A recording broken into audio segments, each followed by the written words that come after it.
ఆఖరికి ఒక కొన చూశాడు, ఒక కొనకు గట్టిగా ముడి వేశాడు, 36 ముళ్ళు వేశాడు, ఎక్కడ జారిపోతాయని.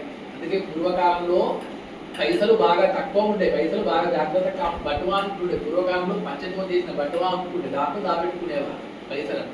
ఇప్పుడు మనం పరుసులు దించులు అంటున్నాం.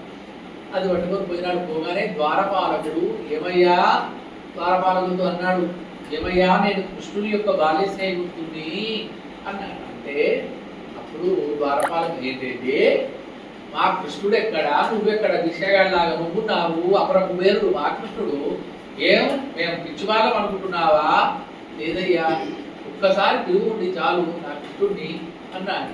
ఏమిటేమిటి అన్నారు. ఆ కుచేలు ఇద్దరు భటులు తోసివేశారట.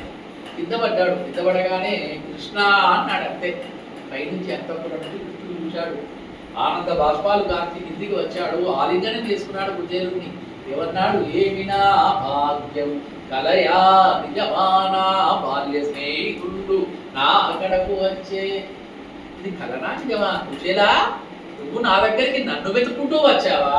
ఎంత ప్రేమనయ్యా నీకు అని ఆనంద బాష్పాలు ఎవరు కార్చాడు? కృష్ణుడు కార్చాడు. నా స్నేహితుడు వచ్చాడు నా దగ్గరికి నన్ను వెతుక్కుంటూ అని పైకి తీసుకుపోయినాడు. మురికి పట్టిన కాళ్ళు.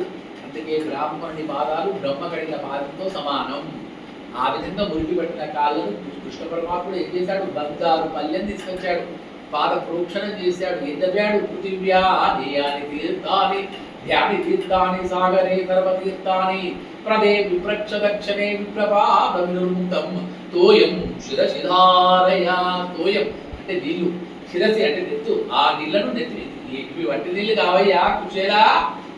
ఎన్నో పుణ్యనదులలో కాళ్ళు మోపినటువంటి బ్రహ్మ కడిగిన పాదమయ్యా ఇది. అటువంటిది నీ పాదం పట్టుకునే భాగ్యము నాకు దక్కడము నేను పూర్వజన్మలో చేసుకున్న పుణ్యం అన్నాడు. ఈ కాలంలో ఎవరైనా అంటారా? అర్థమైందా? అగో అది గొప్పతనం అంటే. చేసుకున్నాడు. ఆ మురికి నీళ్ళని నెత్తి మీద చల్లుకున్నాడు. చల్లుకొని స్నానం చేసి వచ్చిన తర్వాత పట్టు పంచలించాడు, బంగారు ఆభరణలించాడు, వేసుకున్నాడు. బంగారు పళ్ళలలో షడ్ర సోపేతమైన భోజనం పెట్టాడు. పంచభక్ష భోజ్యచో ఇక